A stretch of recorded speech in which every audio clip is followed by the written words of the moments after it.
You can see these new covers like blue here anytime during the regular business hours between 9 and 4:30 p.m. This November, voters will decide if marijuana use will be legal for everyone over 21. And instead of throwing these trees away, they're going to donate them to families in need this holiday season. Filmmakers from all over the world are coming right here to Tucson for the Arizona International Film Festival. Unlike his last stop in Arizona, supporters got to see an uninterrupted speech by Republican nominee Donald Trump. Two criminals used this back door to sneak in with bad intentions. Take a look. There's a volunteer-led tour which they say is a more personal experience, or you can use your smartphone. While barbed wire and fences like these can offer a tragic memory, there are bright spots in this exhibit that bring light to these dark times. Police are still investigating after an armed citizen confronted a man trying to shoplift some beer. I think it's preposterous that it's been illegal for this long. No, I'm not going to vote for that. With any bill, there's going to be lovers and haters. Especially true for Prop 205, allowing the purchase and consumption of an ounce of pot. Many people still have this perception that marijuana is harmful and causes all of these things, which is erroneous. We've got the strain. It's a So Mango. Jean-Paul Genet, who owns a local grow facility and dispensary, working to make recreational marijuana use a reality for Arizona. If passed, it would mean a 15% tax on all marijuana sales, starting as soon as 2018. It's going to provide more employment. There's going to be more taxes collected as a result. And he says that's not all. After funding enforcement, he says there's going to be extra. 80% of those profits going to education. The other 20%, drug abuse education. I'm expecting a huge leap in the standard of education in Arizona. Driving under the influence of marijuana would still be illegal under Prop 205, but a recent AAA study shows marijuana-related crashes more than doubled in Washington state after recreational pot use was legalized. For some, it's too high a price. I mean, we already have a problem with alcohol. Now, when legalizing this, it's going to be even worse. But Genet says there is a need. We're very, very careful about the product that we give to our patients.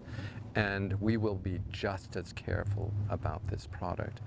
Not because we think we're something special, but because we think people are special. The push to turn this traditionally red state bright green. Adrian Gurrola, News 4, Tucson.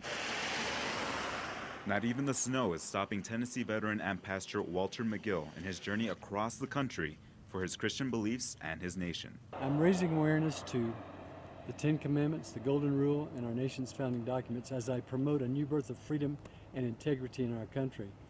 I'm also raising awareness to veterans' issues as well. Not only veterans, but the American flag is also a major cause he is walking for. I'm aspiring to be the first veteran in history to hand carry the Old Glory from sea to shining sea. There's a message that went along with the flag.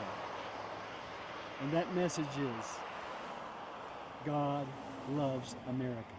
Passing through Flagstaff, he also looks to devote this walk to recent community losses. Officer Tyler Stewart and Kayla Mueller.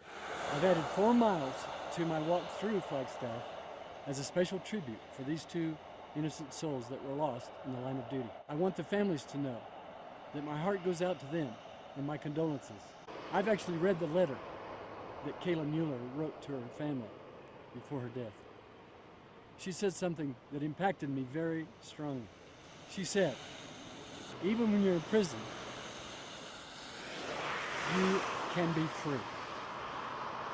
That resonated with me so strongly because I'm promoting a new birth of freedom and integrity in America. She illustrated the very thing I'm promoting, to be free no matter where you are. McGill will continue walking through Flagstaff tomorrow to his final stop of Santa Monica Pier and hopes to be there by April 29th. Adrian Gurrola, NAZ Today. Hundreds came out to the dedication, many to remember their loved ones who made the ultimate sacrifice. Uncle Garth Hodges is on one of these emblems today. December 7th, 1941, a day that will live in infamy for the country, survivors, and family members. It means a lot. It means a lot to me, and I think it will mean a lot to my brother and my sister. Bill Westcott wasn't born yet when his uncle died at just 18 years old, but his memory remains.